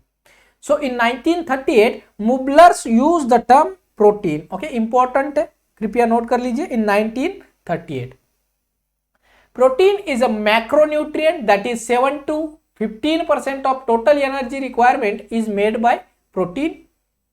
Protein constitute of 20% of total body weight, 15 to 20% fat से, 20% हमारा जो है प्रोटीन के द्वारा, okay. So 20% of total body weight is from the protein and total dry weight of the protein, okay, not day, it's a dry weight of protein or a cell is almost of 50%, okay। जो हमारी cell है अगर उसको हम dry कर दे, okay, या फिर उसके अंदर के सारे कंपोनेंट निकाल दे तो 50% जो है वो हमारे प्रोटीन बचेंगे, okay। Protein, a one molecule of protein is made up by combination of 100 or more than 100 molecules of amino acid, okay. एक प्रोटीन बनने के लिए 100 अमाइनो एसिड को कंबाइन होना पड़ता है, okay. Protein is large complex organic compound which made up by carbon, that is यहां पे आपको कार्बन दिख रहे हैं, ऑक्सीजन, ऑक्सीजन कहां पे है, these are 2 oxygen molecule, nitrogen, ये nitrous that is amino group है, okay, and little amount of phosphorus, sulphur, copper and iron. तो हमारा प्रोटीन क्या है, एक कॉम्प्लेक्स ऑर्गेनिक कंपाउंड है जिसमें कार्बन है, हाइड्रोजन है, ऑक्सीजन है, एक अमाइन ग्रुप है दैट इज नाइट्रोजन भी है, और कुछ very little forms of minerals है जैसे कि फॉस्फोरस, सल्फर, कॉपर और आयरन है। Clear? And combination of these all the molecules is made up of a one molecule of protein, okay। so protein is a complex organic compound। तो protein के चार structures है, okay, 4 basic structures है, जैसे कि primary structure amino acid, basic simple unit of protein. Secondary structure a helix group, okay, helix alpha और beta sheets of protein, okay, तो इस तरह का। टर्शरी में आपका क्वाइलिंग प्रोटीन है एंड क्वाटरनरी स्ट्रक्चर में आपका इस तरह का कुछ प्रोटीन बनता है। क्लियर है? ओके, तो there are 4 structures of protein. Okay, now the classification of protein, next heading लगा लेना, classification of protein. So protein is classified into 3 forms. Okay, one is a structural classification, दूसरा functional classification और तीसरा है हमारा compositional, मतलब उसके अंदर कंटेंट क्या है। तो पहले देखेंगे classification of the protein based on their structure. So structure में it is classified into 3 forms. Okay, one is a fibrous protein जो कि फाइबर फॉर्म करेगा, one is a globular protein and a intermediate protein. Okay, so based on the structure of the protein is divided into 3 forms: fibrous protein, globular protein and a intermediate protein. Next classification based on their composition, कि उसके अंदर content क्या है। तो content की basis पर ये हमारा सिंपल प्रोटीन और एक कॉन्जुगेटेड प्रोटीन, मतलब एक कॉम्प्लेक्स प्रोटीन होगा। Okay, based on the function of protein, so based on the function, protein can be a providing of an enzyme or a that is called as a structural proteins, that is enzyme और hormone बनाने वाले protein. Pigmented protein, pigmented मतलब pigment transport of protein और a contractile protein and a storage protein. Okay, so जैसे कि storage protein और toxins का function. Okay, clear है? तो बेस्ड ऑन द फंक्शन ये 3 भागों में डिवाइड हुआ है। क्लियर है सभी को? तो 3 classification of protein. Now the composition of protein, जो मैंने आपको बताया 50 to 50% कार्बन है, ऑक्सीजन 19 to 24% है, हाइड्रोजन 6 to 7.3% है, नाइट्रोजन 13 to 19% है, sulphur 0 to 4%, phosphorus 0 to 2%, copper 0 to 0.0% iron 0.1% है। okay, so this is a composition of protein। okay, composition of protein। now there are various types of amino acid। okay, तो amino acid can be an essential and a non essential। okay, तो amino acid are a basic unit of protein। Carbohydrate का glucose, fat का और lipid का, fatty acid. ऐसे ही अभी proteins का क्या हो गया सर? प्रोटीन्स का क्या हो गया? Amino acid. ओके, तो बेसिक यूनिट तीनों के याद रखेंगे, कार्बोहाइड्रेट का ग्लूकोज या फिर मोनोसैकेराइड, फैटी एसिड और लिपिड का फैटी एसिड, फैट और लिपिड का फैटी एसिड, प्रोटीन्स का amino acid. Okay, so amino acid is a basic structural or functional unit of the protein। it contains of 2 functional group। functional group को मैंने थोड़ा important दिया है। it contains of 2 functional group। जब मैंने structure बताया था, एक अमाइन ग्रुप था, एक कार्बोक्सिल ग्रुप था। ओके, एक अमाइन ग्रुप जिसमें नाइट्रोजन था, एक कार्बोक्सिल ग्रुप जिसमें हाइड्रोजन और ऑक्सीजन था। Okay, so there are 2 functional unit of or 2 functional group of the proteins। so the classification of amino acid is according to body requirement। so body requirement के द्वारा इसको हम कह सकते हैं essential amino acid and non essential amino acid। okay, so essential amino acid जो कि हमारी बॉडी को बाहर से लेने की जरूरत है, so essential amino acid, they are the amino acid which is not synthesized by the body, okay, which requires to supply through the diet। तो कैसे याद रखेंगे? बेसिकली देखिए, इसेंशियल अमाइनो एसिड 2 भागों में डिवाइड है। 8 इसेंशियल है हमारे अडल्ट के लिए, लेकिन अगर चाइल्ड है तो उसको 10 इसेंशियल अमाइनो एसिड है, मतलब 2 एक्स्ट्रा लगते हैं। कौन से 2 एक्स्ट्रा लगते हैं? That is histidine and arginine. Child में हमें ज्यादा देने हैं। हिस्टीडीन और अर्जिनिन अडल्ट के अंदर बनते हैं। ओके, सो अडल्ट में 8 इसेंशियल है, चाइल्ड में 10 इसेंशियल अमीनो एसिड है। क्लियर है सभी को? अब इसको याद कैसे रखना है? तो a Vincent lovely mother took him to London in a pram. Okay, तो इससे याद रखेंगे a Vincent lovely mother took him to London in a pram. इसके द्वारा हम याद रख सकते हैं इसेंशियल अमीनो एसिड। तो कौन से हैं? Valine, lysine, methionine, tryptophan, histidine, threonine, leucine, isoleucine, arginine and phenylalanine is a 10 essential amino acid which is required to have from the diets. Now अब आपको एग्जाम में क्वेश्चन भी पूछा जा सकता है। ओके, तो क्वेश्चन पूछा जाएगा example of essential amino acid, और आपको 4 अलग अलग प्रकार के दिए होंगे जिसमें से एक आपका इसेंशियल होगा। Now next is semi essential amino acid. तो सेमी इसेंशियल मतलब कि जो अमीनो एसिड नॉर्मली हमारी बॉडी प्रोड्यूस करती है, but in case of extra need जब होती है तब ये हमें डाइट के द्वारा लेने पड़ते हैं। ओके, जैसे कि चाइल्डहुड एंड पियरिंग के द्वारा, ओके, पियरिंग के दौरान। सो टोटल 2 इसेंशियल और सेमी इसेंशियल अमीनो एसिड है, दैट इज 1 आर्जिनिन, दूसरा histidine. Next is an non essential amino acid, okay, which is not required to have from the diet. Okay, जो हमारी बॉडी इनफ अमाउंट में बनाती है। Okay, so non essential में हमारा क्या याद रखेंगे? Yes, Congress queen pox the NDA government. Yes, Congress queen pox NDA government. Okay, इससे हम नॉन इसेंशियल अमीनो एसिड याद रखेंगे। तो नॉन इसेंशियल कौन से है? Tyrosine, glutamic acid, serine, cysteine, glutamine, proline, aspargine, aspartic acid, alanine and glycine. These are 10 non-essential amino acid. Okay, non-essential amino acid. Okay, तो 10 हमने essential देखे, 10 नॉन इसेंशियल देखे, और सेमी इसेंशियल में 2 थे। ओके, क्लियर है सबको? क्लियर है? Now classification of protein. So protein is classified based on the structure. जो स्ट्रक्चरल प्रोटीन है, जो स्ट्रक्चर फॉर्म करते हैं, जैसे बोन फॉर्मेशन, केराटिन, हेयर और नेल्स को फॉर्मेशन करते हैं। कैटालाइटिक, जो ब्रेक डाउन करते हैं, जैसे रेनिन, पेप्सिन और trypsin are catalytic protein. Hormonal protein, जो हार्मोन फॉर्मेशन में काम करते हैं, जैसे growth hormone, insulin hormone, thyroid stimulating hormone, okay, ANP hormone. Next is transporting protein.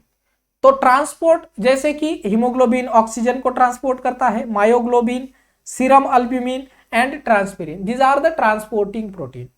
Contractile protein, जो मसल की कॉन्ट्रैक्शन में हेल्प करते हैं, जैसे actin, myosin and titin. Storage protein, जो हमारी बॉडी में स्टोरेज का काम करते हैं, जैसे एग है, अल्ब्यूमिन है या जिलेटिन है, स्टोरेज फॉर्म ऑफ प्रोटीन है। Okay, next is genetic protein, जो हमारा जेनेटिक मटेरियल फॉर्मेशन में काम आता है, तो जैसे कि nucleoprotein is a type of genetic protein. Defence protein, जो हमारी इम्यूनोग्लोबिन्स या एंटीबॉडी फॉर्मेशन में काम आता है, तो आईजीजी और IgM is a defence protein. Next is receptor protein. Okay, तो बॉडी के अंदर जो रिसेप्टर है उनको बनाने का काम, जैसे androgen receptor protein, it's a receptor protein. Clear है? क्लियर है? तो these are 9 functional classification of the proteins. Clear? सबने लिख लिया? ओके, नाउ नेक्स्ट हेडिंग लगा लेना, nutritional classification of protein.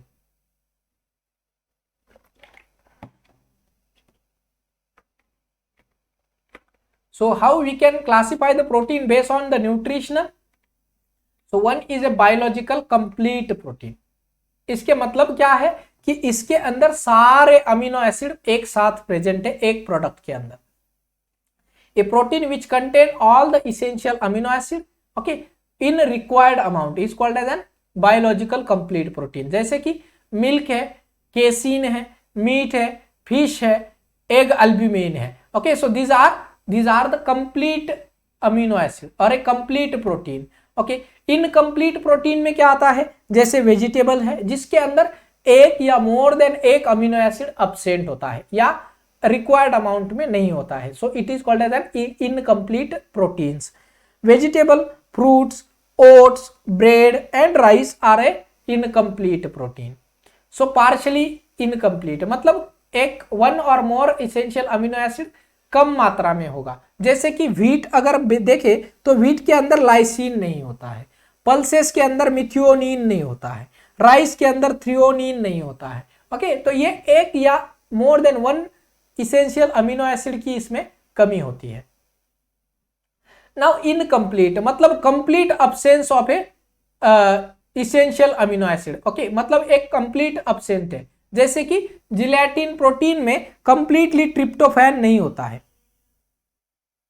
Okay, gelatin protein के अंदर ट्रिप्टोफैन बिल्कुल भी अब्सेंट होता है, then it is called as an incomplete protein. So how the protein digest and absorb in our body. So protein के digestion के लिए हमें पेप्सिनोजेन की जरूरत होती है, which is made up by pepsin. Okay, pepsinogen हमारा प्रोटीन की डाइजेशन में काम करता है। डायरेक्ट पेप्सिन प्रोटीन को डाइजेस्ट नहीं करता है, याद रख लीजिए, डायरेक्ट पेप्सिन प्रोटीन को डाइजेस्ट नहीं करता है, उसको पेप्सिनोजेन में जब कन्वर्जन हो जाएगा, ओके, तभी हमारा प्रोटीन का डाइजेशन होता है।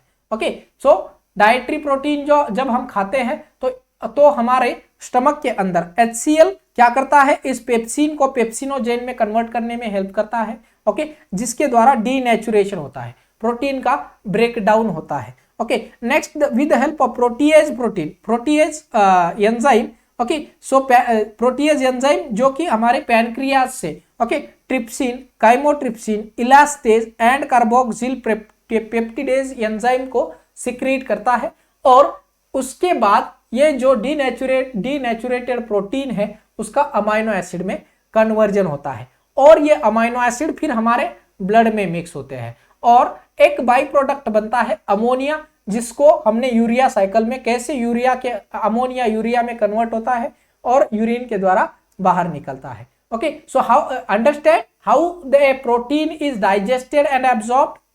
Okay, so absorption in the small intestine. Okay, so protein digestion start with the help of pepsinogen enzyme in the stomach, small intestine, jejunum जिसमें ट्रिप्सिन, काइमोट्रिप्सिन एंजाइम्स है। Absorption small intestine में होता है और maximum absorption jejunum में होता है। Okay, तो ऑलमोस्ट सारे कार्बोहाइड्रेट, फैट, प्रोटीन्स का मैक्सिमम एब्सॉर्प्शन जेजुनम में होता है। Okay, now absorption of protein maximum in the jejunum. Okay, function of protein.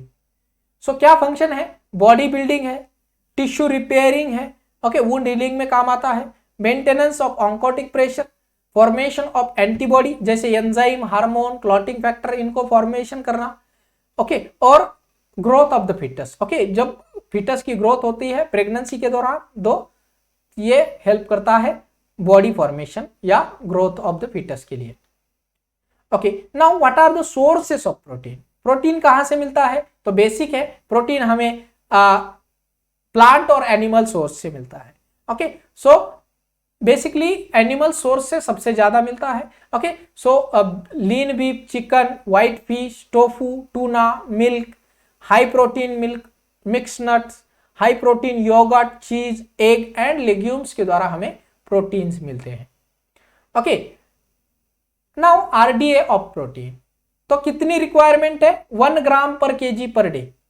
Okay, आपका 1 किलो वेट है तो 1 ग्राम प्रोटीन रिक्वायर्ड है, उसको गुना करना है कि आपका वेट कितना है, उतनी ग्राम का प्रोटीन आपको पर डे रिक्वायर्ड है। ओके, तो 0 to 6 मंथ में 1.8 to 2.3 grams per day required है। रिनल फेल्यूर में प्रोटीन की रिक्वायरमेंट बढ़ जाती है। 7 to 12 ईयर्स अगर एज है तो 1.1 to 1.8 ग्राम्स पर केजी। 1 to 3 ईयर्स में 70 to 20 ग्राम्स पर KG per day. Okay, not 117, okay, it's 1.7 to 2 grams per day. Okay, 3 to 5 years के लिए 2.2 ग्राम्स, ओके, 2.2 ग्राम्स पर KG per day. Early adult में 55 ग्राम्स हम कह सकते हैं। ओके, गर्ल्स के अंदर 50 grams per day, adult mail के अंदर 55 ग्राम्स पर डे, फीमेल के अंदर 45 grams per day. During pregnancy +15, during pregnancy +15, during lactation +25 grams per day. मतलब normal requirement +25, normal requirement +15। Okay, clear है सभी को, सबको क्लियर है। अब एक इंपॉर्टेंट टॉपिक जो कि हमें क्वेश्चन पूछता है, that is a protein deficiency disorders. So if we are not able to get the enough amount और enough quantity of the protein, we will get an protein energy malnutrition. Okay, that is called as a kwashiorkor. So protein energy malnutrition or a protein calorie malnutrition, it means there is an developing nation, it is due to deficiency of carbohydrate and proteins in the diet. क्योंकि ये basic दो source है हमारी energy के लिए, अगर इनकी deficiency है तो प्रोटीन एनर्जी मालन्यूट्रिशन या प्रोटीन कैलोरी मालन्यूट्रिशन बनता है। ओके, सो बेसिकली इसमें दो डिसऑर्डर्स होती है, one is your kwashiorkor, second one is an marasmus. Okay, marasmus जैसे मैं बोलता हूं मरा हुआ चाइल्ड, मरा हुआ चाइल्ड मतलब जो कि बहुत सिकुड़ा हुआ है। ओके, उसकी बॉडी के अंदर की जो फैट है वो ऑलमोस्ट ऑफ नेग्लिजिबल अमाउंट में होती है। ओके, और क्वाशियोकर एक बहुत हट्टा कट्टा दिखता है, बट इसके अंदर भी एनर्जी रिक्वायरमेंट कम है। ओके, सो क्वाशियोकर इसके साइन एंड सिम्टम्स क्या है? So swelling on the legs, sparing hair. Okay, सारी बॉडी के ऊपर स्पेयरिंग हेयर है, मून फेस है। ओके, गोल गोल फेस होता है। Okay, next and flaky appearance on the skin, swollen abdomen. Okay, and thin muscle but the fat is present. Okay, fat present है। ओके, मसल थिन है but fat present है। Various marasmus की condition में जिसमें caloric requirement पूरी नहीं हो पा रही है, जिसमें नॉर्मल हेयर है। ओके, ओल्ड मैन और वाइज एंड अपीयरेंस है, देन थिन लिम्स है एंड लिटिल मसल और फैट। ओके, ये बेसिक इंपॉर्टेंट है कि फैट इसमें कम है मरास्मस की कंडीशन में, and the baby will be in underweight. Okay, जिसमें इसमें वेट क्या होगा? नॉर्मल होगा, इसमें वेट नॉर्मल होगा। Okay, the basically protein energy malnutrition is affected under 5 children. Okay, so first indicator of protein energy malnutrition is an underweight for the age. Important question बनेगा exam में। Okay, the first indicator for the protein energy malnutrition is an underweighting. So protein energy malnutrition is divided into 3 categories. One is a kwashiorkor, marasmus and intermediate, that is a marasmic kwashiorkor. Okay, so kwashiorkor मतलब कि protein की malnutrition, marasmus मतलब कि calorie की malnutrition. Okay, so kwashiorkor its weight is less than 60 percentile, marasmus weight is less than 80 percentile, और intermediate और marasmus plus kwashiorkor है तो weight is less than 60 percentile with edema। ये important है। Okay, तो 3 क्लासिफिकेशन है protein energy malnutrition के, क्वाशियोकर, marasmus और क्वाशियोकर मरास्मस। ओके, दोनों का मिलाकर कॉम्बिनेशन, इंटरमीडिएट टाइप। ओके, क्वाशियोकर में प्रोटीन की मालन्यूट्रिशन क्वेश्चन पूछता है। ओके, बहुत इंपॉर्टेंट है। क्वाशियोकर में प्रोटीन की मालन्यूट्रिशन, मरास्मस में एनर्जी की मालन्यूट्रिशन, और दोनों का कॉम्बिनेशन। इंटरमीडिएट में वेट लॉस भी है और इडिमा भी है। Okay, clear? ओके, तो this are the features of protein energy malnutrition. Okay, features देख लीजिए सब लोग फीचर्स देख लीजिए क्या क्या फीचर्स है, जैसे कि ग्रोथ फेल्यूर। ओके, क्वाशियोकर में ग्रोथ फेल्यूर प्रेजेंट होगा, ग्रोथ नहीं होगी।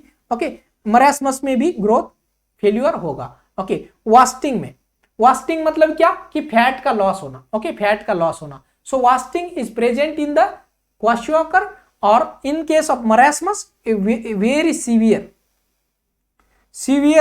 wasting will be present. Okay, edema, what is edema? Will be present sometime in the child, but edema is absent in the marasmus because here only the energy की requirement कम है। Okay, energy नहीं मिल रही है, यहाँ पे protein की कमी है।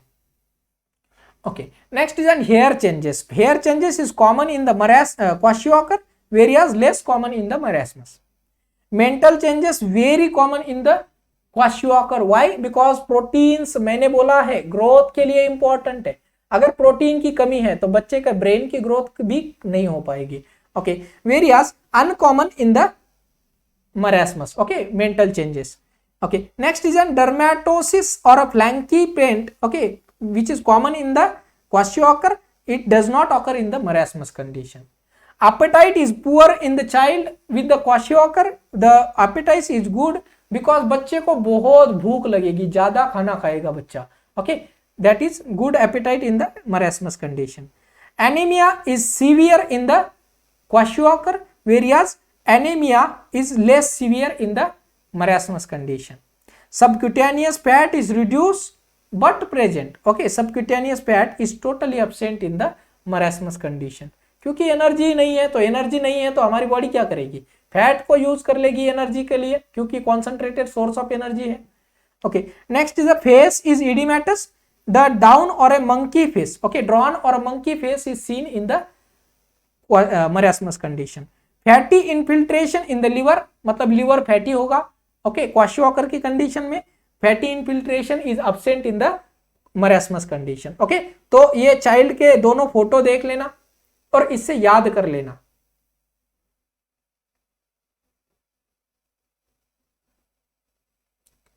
ओके, क्लियर है बच्चे का. देखिए बेली एब्डोमेन होता है,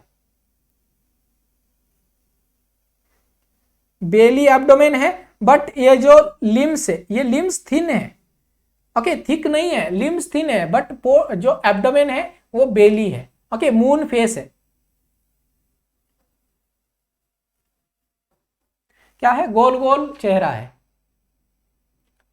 क्लियर है सभी को, क्लियर है. ओके, तो यहां तक अभी हमने देखा related to carbohydrate, lipid and protein. Okay, next class में हम विटामिन और मिनरल्स के बारे में देखेंगे. ओके, अगर आपको सच में क्लास अच्छी लगी है तो कृपया क्लास को एक लाइक जरूर करना. ओके, और मिलते हैं फिर अगली क्लास में. Thank you.